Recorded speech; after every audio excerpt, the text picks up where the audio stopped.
Grabe ang init, guys. Kahit ganito lang yung bahay namin. Kahit ganito lang yung bahay namin, grabe ang init. Hindi ko alam bakit mainit. Airlaps pa naman. Airlapos-lapos, kahit saan may hangin. Pero hindi ko alam bakit ang init. Yan kasi guys, pinutol na. Kainito yan. Kasi may mga story dyan.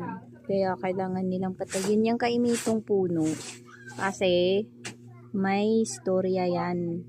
At kailangan nila yung patayin guys. Kasi pag hindi, buhay ang mawawala at buhay ang kapalit. So, sabi nila,